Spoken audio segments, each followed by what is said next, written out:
أعوذ بالله من الشيطان الرجيم بسم الله الرحمن الرحيم يا أيها الذين آمنوا كتب عليكم الصيام كما كتب على الذين من قبلكم لعلكم تتقون صدق الله العظيم الحمد لله رب العالمين والصلاة والسلام على رسوله الأمين وعلى آله وأصحابه أجمعين أما بعد فأعوذ بالله من الشيطان الرجيم بسم الله الرحمن الرحيم عزیز اور محترم سامعات السلام علیکم ورحمۃ اللہ وبرکاتہ۔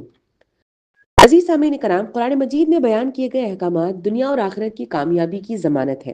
قرآنی احکامات انسان کو زندگی کے ہر پہلو میں رہنمائی فراہم کرتے ہیں، چاہے وہ عبادات ہوں، معاملات ہوں یا اخلاقیات ہوں۔ یہ احکامات انسان کو عدل، مساوات، صبر، شکر اور پرہیزگاری جیسی خوبیوں کو فروغ دیتے ہیں، جو ایک صالح اور پرامن معاشرے کے قیام کے لیے ناگزیر ہے۔ ان احکامات پر عمل کرنے سے نہ صرف انسان کی ذاتی زندگی سنورتی ہے بلکہ ایک خوشحال اور مثالی سماج بھی بن جاتا ہے۔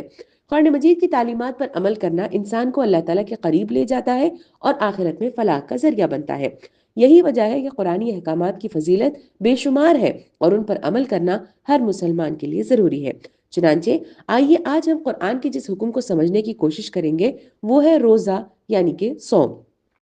صوم کے لفظی معنی امساک یعنی کہ رک جانے یا بچنے کے ہیں، اور اصطلاح شرعی میں اگر دیکھا جائے تو کھانے پینے اور عورت سے مباشرت کرنے سے رکنے اور باز رہنے کا نام صوم ہے، بشرط یہ کہ وہ طلوع صبح صادق سے لے کر غروب آفتاب تک مسلسل طور پر رکا رہے اور نیت بھی روزہ رکھنے کی ہی ہو۔ اسی لیے اگر غروب آفتاب سے 1 منٹ پہلے بھی کوئی چیز کھا لیتے ہیں یا پی لیتا ہے تو پھر اس کا روزہ نہیں ہوتا۔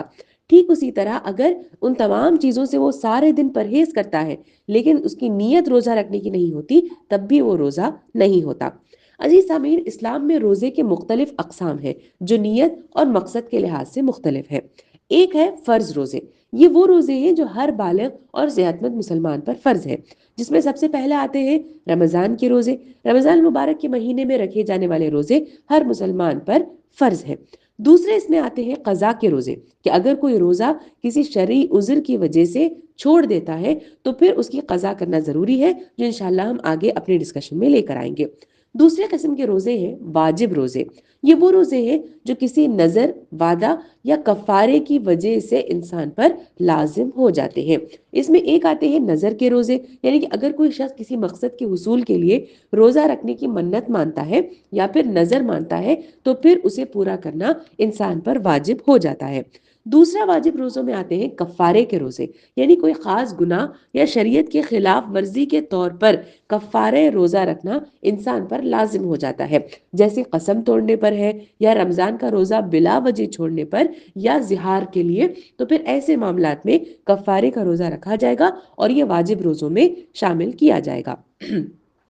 تیسرے قسم کے روزے اس میں آتے ہیں سنت روزے۔ یہ وہ روزے ہیں جو نبی کریم صلی اللہ علیہ وسلم کی سنت کے طور پر رکھے جاتے ہیں، چونکہ آپ صلی اللہ علیہ وسلم وہ ان روزوں کو رکھا کرتے تھے۔ ان میں آتے ہیں شوال کے 6 روزے، جو رمضان کے بعد شوال کا مہینہ شروع ہونے پر 6 روزے جو ہے وہ رکھے جاتے ہیں اور یہ رکھنا مستحب ہے۔ پھر اس میں آتے ہیں عاشورہ کے دن کا بھی روزہ، جو 9 اور 10 محرم کے روزہ رکھے جاتے ہیں۔ اس کی بھی فضیلت کے احادیث ہمارے سامنے موجود ہیں۔ پھر انہی روزوں میں آتے ہیں ذوالحجہ کے بھی روزے، خاص طور پر 9 ذی الحجہ یعنی یوم عرفہ کا روزہ، جہاں پر غیر حاجی جو لوگ ہوتے ہیں وہ یہ روزہ رکھتے ہیں اور اس کی بہت زیادہ فضیلت ہمیں اسلام میں ملتی ہے۔ پھر اس میں آتے ہیں پیر اور جمعرات کے روزے، جو نبی کریم صلی اللہ علیہ وسلم پیر اور جمعرات ان دونوں دنوں کو جو ہے وہ روزے کا اہتمام کیا کرتے تھے۔ چوتھا قسم کے روزے آتے ہیں نفیل روزے۔ یہ وہ روزے ہیں جو کسی مخصوص وقت کے بغیر صرف اور صرف اللہ تعالیٰ کی رضا حاصل کرنے کے لیے رکھے جاتے ہیں۔ ان کا اجر بھی بہت زیادہ ہے اور کوئی شخص جب چاہے ان روزوں کو رکھ سکتا ہے، سوائے ان دنوں کے جن میں روزہ رکھنا منع کیا گیا ہے۔ اب آتے ہیں پانچویں اور آخری قسم کے روزوں کی طرف، وہ ہے مکروہ اور حرام روزے، یعنی کہ کچھ دن ایسے ہیں جن میں روزہ رکھنا مکروہ یا حرام ہے، جیسے کہ عید الفطر اور عید الاضحیٰ کے دن روزے رکھنے کی اجازت نہیں دی گئی ہے۔ اب ان تمام روزوں کے مختلف مقاصد ہیں اور مقاصد کے تحت جو ہے انہیں الگ کیا جاتا ہے اور ہر ایک کی اپنی فضیلت اور اپنے احکام موجود ہیں۔ اب ان روزوں کے اقسام کو سامنے رکھتے ہوئے آئیے ہم دیکھتے ہیں کہ اللہ تعالیٰ نے قرآن مجید میں کون کون سے روزوں کا ذکر کیا ہے اور کیا کیا احکامات ہیں جو ہمیں اس کے متعلق قرآن مجید میں ملتے ہیں۔ سب سے پہلے ہمیں جو ذکر ملتا ہے وہ ہے سورہ بقرہ کی آیت نمبر 183 میں، جس میں فرض روزوں کا ذکر کیا گیا۔ اللہ تعالیٰ فرماتے ہیں، اے لوگوں جو ایمان لائے ہو، تم پر روزے فرض کر دیے گئے ہیں جس طرح تم سے پہلے انبیاء کے پیرووں پر فرض کیے گئے تھے، اس سے توقع ہے کہ تم میں تقوی کی صفت پیدا ہوگی۔ پھر فرمایا ایام معدودات، کہ یہ چند مقرر دنوں کے روزے ہیں۔ قرآن مجید میں اللہ تعالیٰ کئی طرح سے لوگوں کو مخاطب کرتے ہیں، یہاں پہ اللہ تعالیٰ نے خصوصی طور پر ایمان لانے والوں کو مخاطب کیا، یعنی مسلمانوں سے اللہ تعالیٰ مخاطب کرتے ہیں اور کہتے ہیں کہ اے مسلمانوں تم پر روزے فرض کر دیے گئے ہیں۔ پھر آگے اللہ تعالیٰ فرماتے ہیں کہ اس حکم کے ساتھ تم تنہا نہیں ہو بلکہ تم سے اگلے لوگوں کو بھی روزہ رکھنے کا حکم دیا گیا تھا۔ یہ بیان کرنے کا مقصد یہ ہے کہ اللہ تعالیٰ امت کو وہ ہمت اور حوصلہ دے، اور اس فریضے کو پورا کرنے کے لیے اللہ تعالیٰ انہیں اگلی امتوں سے پیچھے نہ رہ جانے پر اللہ تعالیٰ انہیں ابھارنا چاہتا ہے۔ جس طرح اللہ تعالیٰ فرماتے ہیں سورہ مائدہ میں لِكُلِّ جَعَلْنَا مِنْكُمْ شِرْعَةً وَمِنْهَاجًا، کہ ہر ایک کے لیے ایک طریقہ اور ایک ہی راستہ ہے۔ اگر اللہ چاہتا تو تم سب کو ایک ہی امت بنا دیتا، لیکن وہ تمہیں آزما رہا ہے، تمہیں چاہیے کہ نیکیوں میں سبقت لے جانے کی کوشش کرو۔ اسی بات کو اللہ تعالیٰ یہاں پہ فرماتے ہیں کہ تم پر بھی روزے اسی طرح فرض ہے جس طرح تم سے پہلے گزرنے والے لوگوں پر فرض کیے گئے تھے۔ حضرت معاذ ابن مسعود رضی اللہ عنہ، ابن عباس رضی اللہ عنہ فرماتے ہیں کہ نوح علیہ السلام کے زمانے سے ہر مہینے میں 3 دن کے روزوں کا اللہ تعالیٰ کی طرف سے حکم دیا گیا تھا۔ وہیں پر حسن بصری رحمۃ اللہ علیہ فرماتے ہیں کہ اگلی امتوں پر بھی 1 مہینے کے روزے فرض کیے گئے تھے، اور ان روزوں کا مقصد اگر ہم دیکھیں تو ان روزوں سے انسان کے بدن کو پاکیزگی ملتی ہے اور عمل شیطانی کی راہ پر چلنے سے انسان رک جاتا ہے۔ چنانچہ اللہ کے رسول صلی اللہ علیہ وسلم فرماتے ہیں کہ اے نوجوانوں، تم میں سے جس کی نکاح کی طاقت ہو اسے چاہیے کہ وہ نکاح کر لے، اور جسے طاقت نہ ہو تو وہ روزہ رکھے، اس کے لیے یہ اس جوش کو سرد کر دیتے ہیں۔ نبی کریم صلی اللہ علیہ وسلم کی سیرت ہمیں بتاتی ہے کہ آپ صلی اللہ علیہ وسلم کے زمانے میں جو روزے رکھے جاتے تھے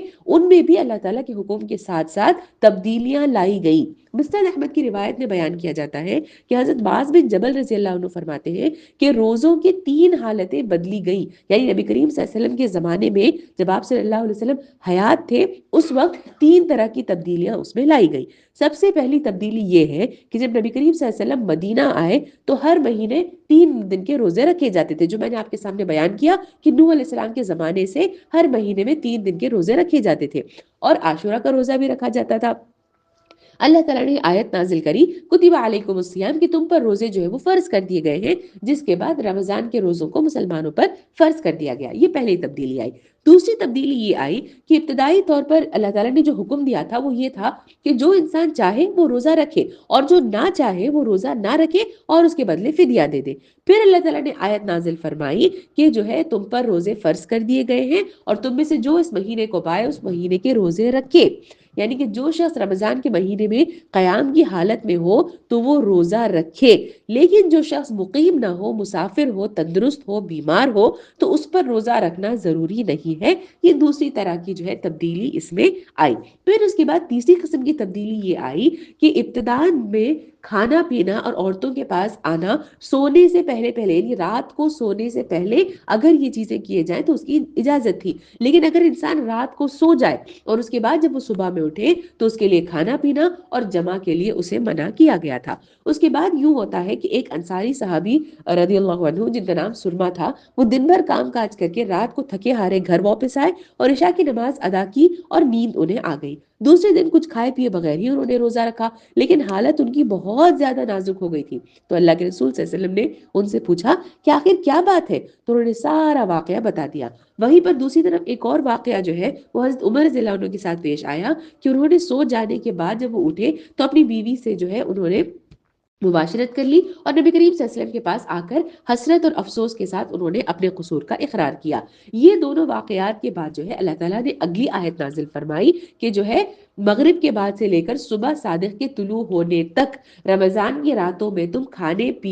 پینے کی تمہیں اجازت دی گئی ہے، اور مباشرت کرنے کی رخصت بھی تمہیں دی گئی ہے۔ حضرت عائشہ رضی اللہ عنہ بتاتی ہے کہ پہلے صرف اور صرف عاشورہ کا روزہ رکھا جاتا تھا، لیکن جب رمضان کی فضیلت نازل ہوئی تو اب ضروری نہ رہا، جو چاہتا وہ رکھ لیتا، لیکن رمضان کے روزے جو ہے وہ فرض کر دیے گئے تھے۔ یہ جو ہے پہلا ہم دیکھتے ہیں کہ اللہ تعالیٰ نے آیت نمبر 183 میں بتایا۔ پھر اب آگے آیت نمبر 184 کے ترجمے میں ہم دیکھتے ہیں اللہ تعالیٰ فرماتے ہیں کہ یہ چند مقرر دنوں کے روزے ہیں۔ اس کی مقدار کو اللہ تعالیٰ اس لیے واضح کرتے ہیں تاکہ یہ کسی کو بھاری نہ لگے اور اس کی ادائیگی سے انسان قاصر نہ رہ جائے۔ اللہ تعالیٰ چاہتے ہیں کہ انسان پورے ذوق اور شوق کے ساتھ اس الہی فریضے کو پورا کرے، چنانچہ جو ہے اللہ تعالیٰ کہتے ہیں کہ یہ بہت ہی چند مقرر دنوں کے روزے ہیں۔ اس کے بعد جو ہے روزے کے سلسلے میں دوسرا حکم سورہ بقرہ کی آیت نمبر 184 میں ہمیں ملتا ہے۔ اللہ تعالیٰ فرماتے ہیں اسی آیت کی کنٹینیویشن میں کہ اگر کوئی بیمار ہو یا سفر پر ہو تو وہ دوسرے دنوں میں روزوں کی تعداد پوری کر لے، لیکن اگر وہ بیمار نہ ہو، قدرت رکھتا ہو رکھنے کی بھی اور پھر بھی نہ رکھے، تو اس کے سلسلے میں فرمایا گیا کہ وہ فدیہ دے۔ ایک روزے کا فدیہ یہ ہے کہ وہ ایک مسکین کو کھانا کھلائے۔ اس آیت میں بیمار یعنی کہ جو مریض کا ذکر یہاں پہ کیا گیا ہے،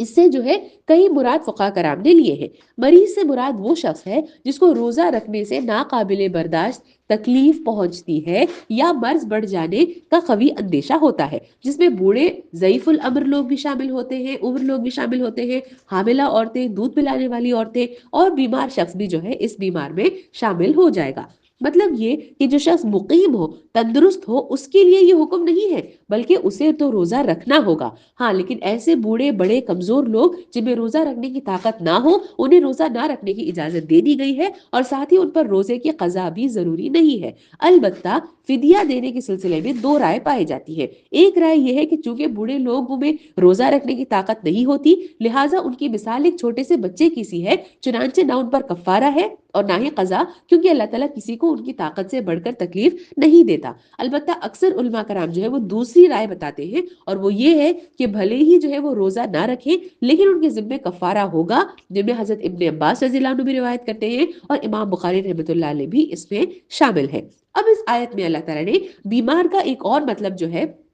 جیسا میں نے آپ کو بتایا، وہ ہے حاملہ اور دودھ پلانے والی عورتوں کا بھی ذکر اس میں کیا گیا ہے، جنہیں اپنے بچے کی جان کا خوف یا اندیشہ ہو۔ یعنی حاملہ عورت کو روزہ رکھنے سے اگر بچے کو تکلیف پہنچتی ہے یا دودھ پلانے والی عورت کے دودھ میں کمی اور بچے کو مکمل غذا نہ ملنے کا خطرہ ہو، تو دونوں حالتوں میں بچے کی جان کو جہاں نقصان ہو سکتا ہے، انہیں بھی روزوں کو چھوڑنے کی اجازت دی گئی ہے۔ البتہ یہ بات ذہن نشین کر لینی چاہیے کہ ان روزوں کی قضا لازمی ہے، جو صحت بحال ہونے پر رکھی جانی چاہیے۔ اس کے علاوہ فدیہ دینے کے سلسلے میں علماء کرام کا اختلاف پایا جاتا ہے، لیکن بہتر یہی ہے کہ وہ فدیہ دے دے، جس کو اللہ تعالیٰ سورہ بقرہ کی آیت نمبر 185 میں بتاتے ہیں، وَمَنْ كَانَ مَرِيضًا أَوْ عَلَى سَفَرٍ فَعِدَّةٌ مِّنْ أَيَّامٍ أُخَرَ، کہ تم میں سے جو بیمار ہو یا سفر پر ہو تو وہ دوسرے دنوں میں روزوں کی تعداد کو پوری کر لے۔ جب رمضان کا چاند چڑھے اور کوئی شخص اپنے گھر پر ہو اور وہ سفر میں نہ ہو اور وہ تندرست ہو تو اسے روزہ رکھنا لازمی اور ضروری ہے۔ پہلے اس قسم کے لوگوں کو بھی رخصت دی جاتی تھی کہ بھلے ہی وہ تندرست تھے،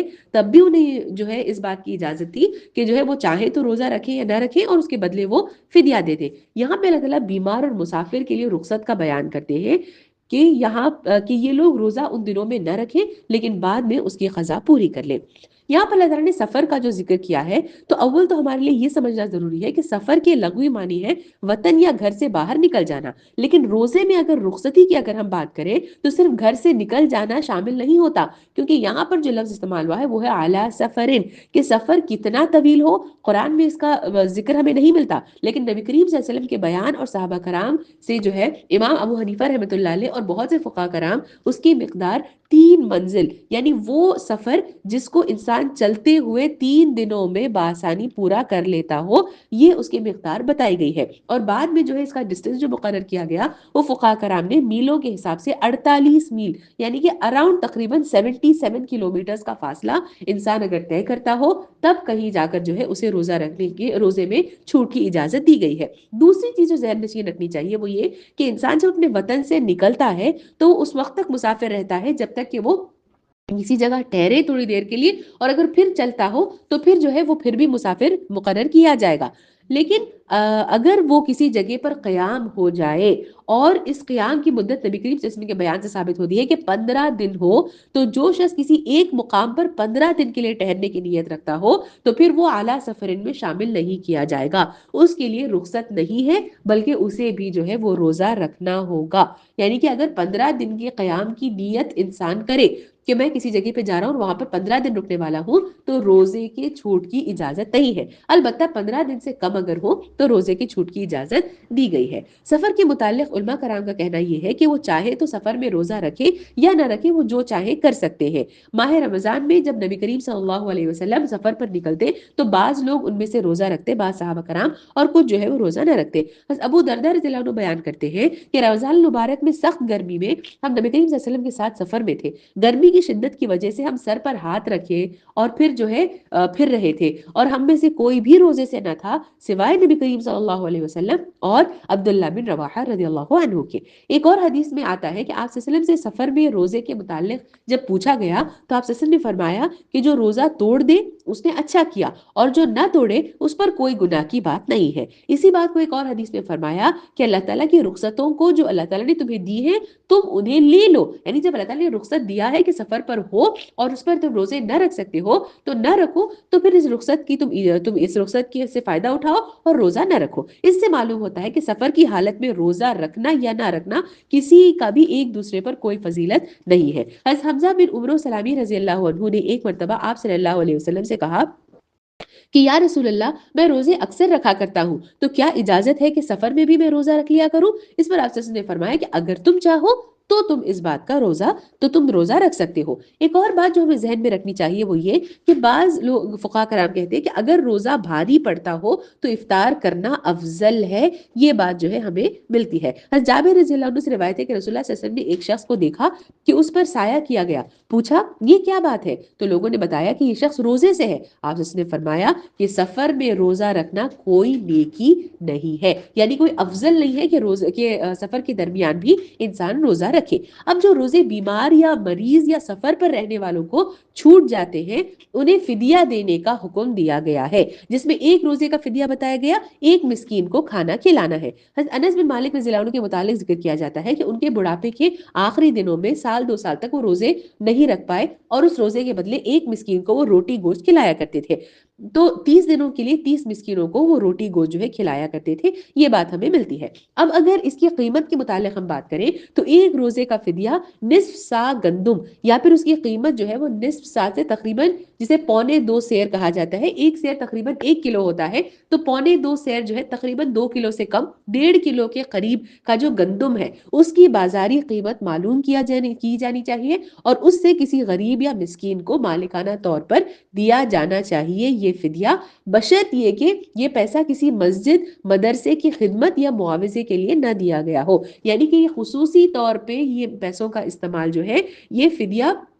اسی لیے دیا جائے گا تاکہ لوگوں کو اس کے ذریعے سے کھانا دیا جائے۔ اس پہ ایک اور بات کا خیال رکھنا ضروری ہے کہ ایک فدیہ 2 لوگوں میں ڈسٹریبیوٹ کرنا صحیح نہیں ہے، یعنی کہ اگر اماؤنٹ ہمیں زیادہ نظر آ رہی ہے تو اس کے لیے ہم ایک روزے کے لیے 2 لوگوں کے درمیان اسے تقسیم کریں گے، یہ صحیح نہیں ہے۔ اماؤنٹ جتنی بھی ہو ایک مسکین کو دی جانی چاہیے ایک روزے کے بدلے۔ دوسری اہم بات یہ ہے کہ کچھ دنوں کے فدیے ملا کر ایک ہی شخص کو بڑی اماؤنٹ دے دینا درست نہیں ہے، کیونکہ اگر ہم ایک شخص کو بڑی اماؤنٹ دیں گے تو فدیے کا مقصد ہی ادا نہیں ہوگا اور وہ شخص ان پیسوں کا استعمال کر کے کچھ بھی کام کر لے گا۔ فدیے کا مقصد یہ ہے کہ کھانا کھلایا جائے، چنانچہ جتنے دنوں کے روزے چھوٹے جاتے ہیں اتنے اوقات میں مسکین کو کھانا کھلایا جانا چاہیے۔ اب سوال یہ پیدا ہوتا ہے کہ کیا ان روزوں کو جو چھوٹ جاتے ہیں پے در پے رکھنا ضروری ہے؟ یعنی کہ جو اللہ تعالیٰ نے کہا کہ بعد میں تمہیں یہ روزے رکھنے ہیں کہ ایک ساتھ رکھنا ضروری ہے یا الگ الگ رکھنا ضروری ہے؟ تو جمہور سلف کی رائے یہ ہے اور ان کا یہی قول ہے، اور دلائل سے بھی یہی بات ثابت ہوتی ہے کہ رمضان میں پے در پے روزے رکھنا ضروری ہے، چونکہ وہ مہینہ ہی رمضان کا مہینہ ہے جو روزوں کا مہینہ ہے اور اس کی ادائیگی ضروری ہے، لیکن رمضان سے نکل جانے کے بعد صرف گنتی پوری کرنا ضروری ہے، چاہے وہ قضا کے جو روزے ہیں وہ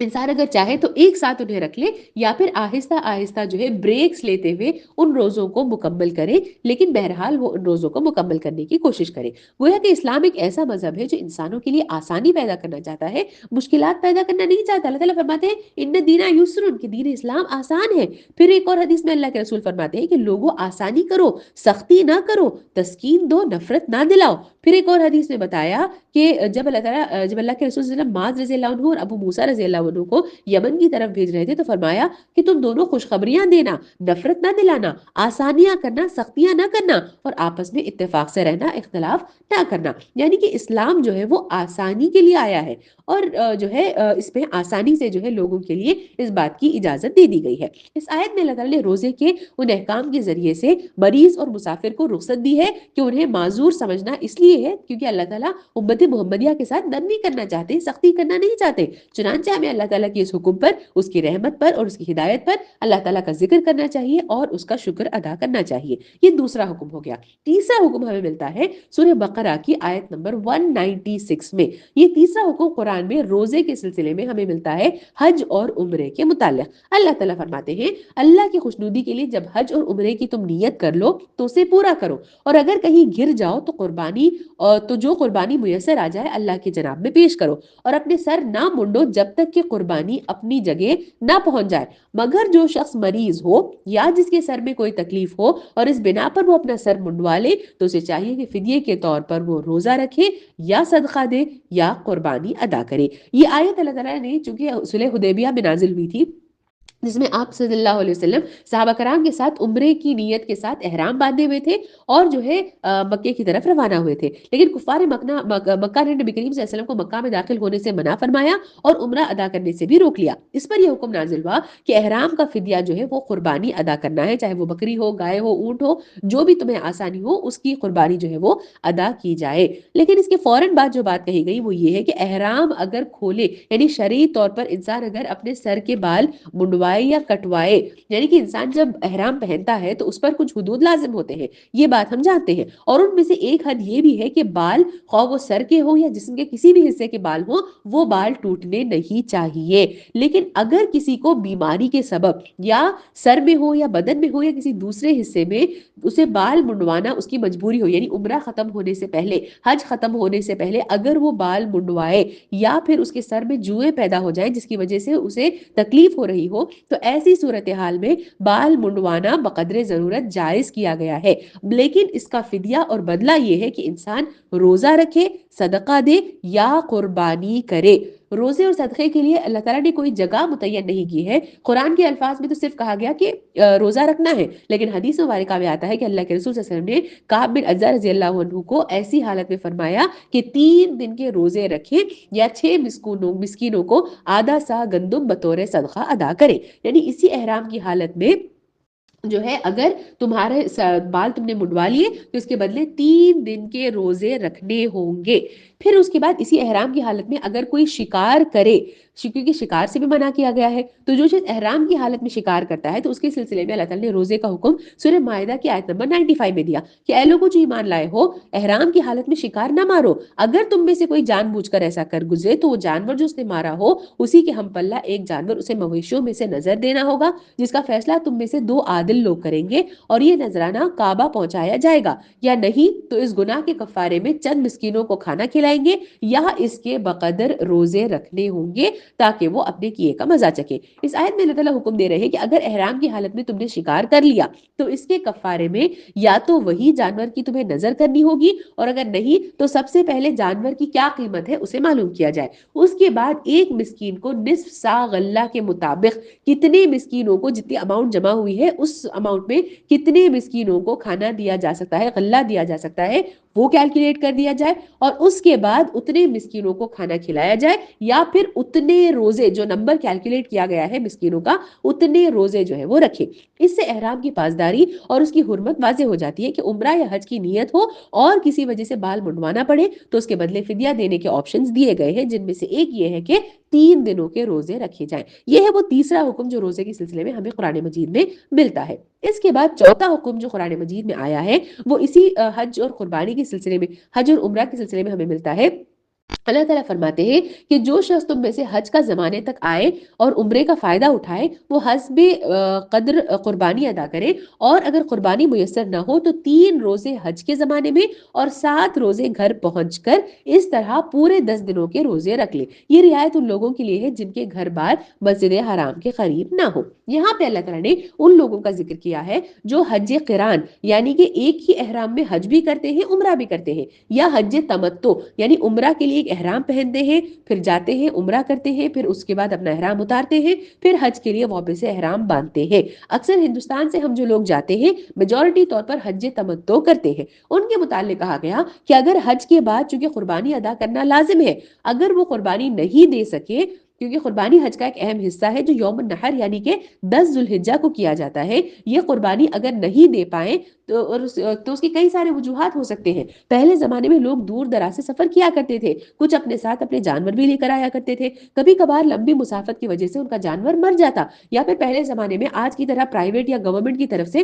قربانی کرنے والے نہیں ہوتے کہ انہیں آپ کہہ دیں کہ ہماری قربانی کرو اور وہ قربانی کر دے۔ تو ایسے حالات میں اللہ تعالیٰ نے بتایا کہ چونکہ اس بات کو اللہ تعالیٰ سمجھتے ہیں تو اللہ تعالیٰ نے فرمایا کہ چونکہ تم قربانی نہیں دے سکتے تو اس کے بدلے تم 10 دنوں کے روزے رکھو گے۔ کب رکھو گے؟ 3 روزے حج کے دوران رکھو گے اور 7 روزے جب گھر واپس آ جاؤ گے تو اس کے بعد 7 روزے رکھو گے۔ یہ اس قربانی نہ ادا کرنے کا کفارہ ہوگا جو مسلمانوں کو ادا کرنا ہوگا۔ اس کے بعد ہم آتے ہیں 5ویں حکم کی طرف جو روزے کے سلسلے میں قرآن مجید میں بیان کیا گیا ہے۔ 5واں حکم روزوں کے متعلق ہمیں قسم کھانے کے سلسلے میں ملتا ہے۔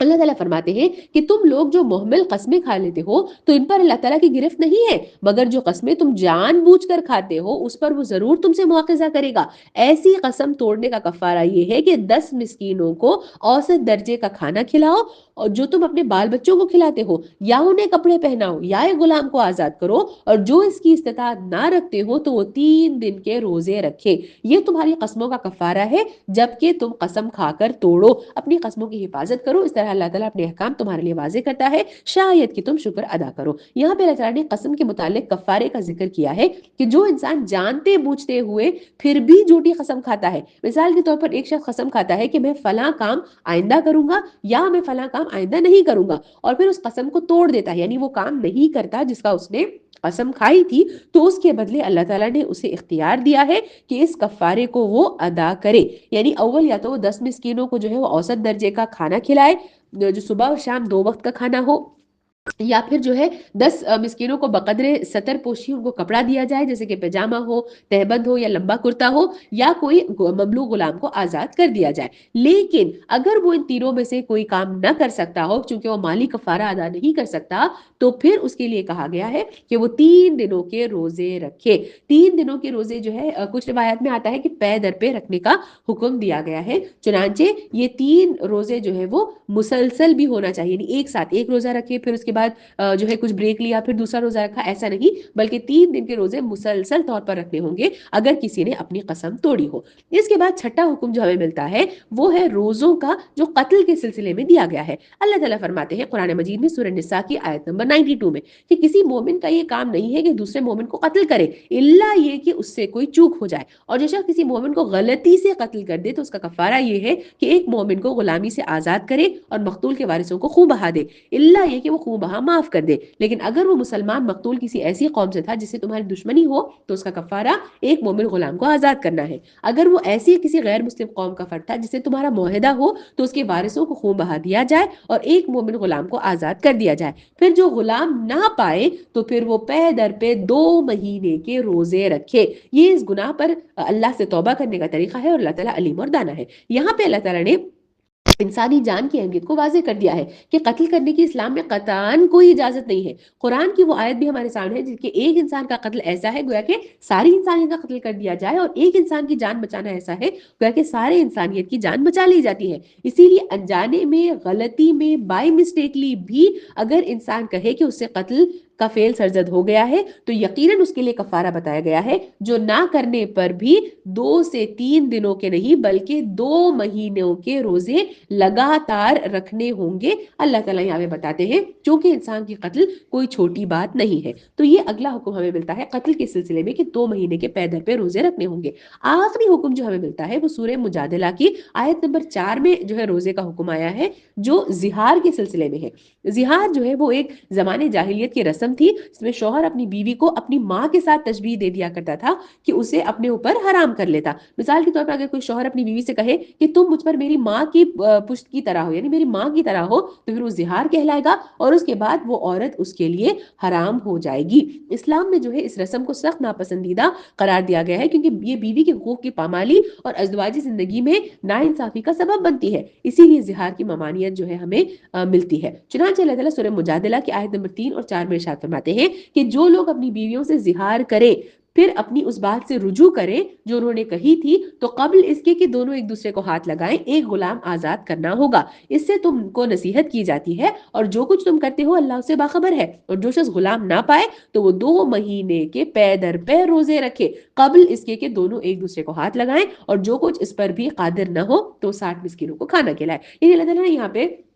نکاح جیسے مقدس رشتے کی توہین نہ ہو اس کے لیے کفارہ بتایا گیا کہ اگر کوئی زہار کرے اور کہہ دے کہ تم میری ماں کی طرح ہو تو پھر اس کا کفارہ بھی بڑھ جائے گا، اور وہ یہ ہے کہ وہ 2 مہینے کے پے در پے یعنی 7 اس میں جو ہے کوئی بیچ میں خلل نہیں ہوگی، 7 جو ہے وہ 2 مہینے کے روزے رکھے۔ عزیز سامعین کرام، یہ ہے وہ 7 احکامات روزے کے متعلق جو ہمیں قرآن مجید میں جن کا ذکر ہمیں ملتا ہے۔ ان آیات کو پڑھتے ہوئے اس بات کا اندازہ ہوتا ہے کہ واقعتاً اللہ تعالیٰ بڑا ہی منصف، سب سے زیادہ عدل کرنے والے ہیں۔ یہ اللہ تعالیٰ کا بڑا کرم ہے کہ اللہ تعالیٰ نے ہم پر ہر ایک چیز کا ذکر بہت ہی صاف صاف الفاظ میں کیا ہے۔ اللہ تعالیٰ نے قرآن مجید میں اپنے نبی کے یا تو اللہ تعالیٰ نے قرآن مجید میں ان احکامات کا ذکر کیا ہے یا پھر نبی کریم صلی اللہ علیہ وسلم کے ذریعے سے ان کا ذکر کیا گیا ہے۔ اللہ تعالیٰ انہی روزہ رکھنے والوں کے سلسلے میں آخری جو ہمیں ملتا ہے وہ اللہ تعالیٰ فرماتے ہیں سورہ احزاب کی آیت نمبر 35 میں فرمایا ان المسلمین والمسلمات والمؤمنین والمؤمنات والقانتین والقانتات والصادقین والصادقات والصابرین والصابرات والخاشعین والخاشعات والمتصدقین والمتصدقات والصائمین والصائمات والحافظین فروجهم والحافظات والذاکرین اللہ کثیرا والذاکرات اعد اللہ لهم مغفرۃ واجرا عظیما۔ اللہ فرماتے ہیں بالیقین جو مرد اور جو عورتیں مسلم ہیں، مومن ہیں،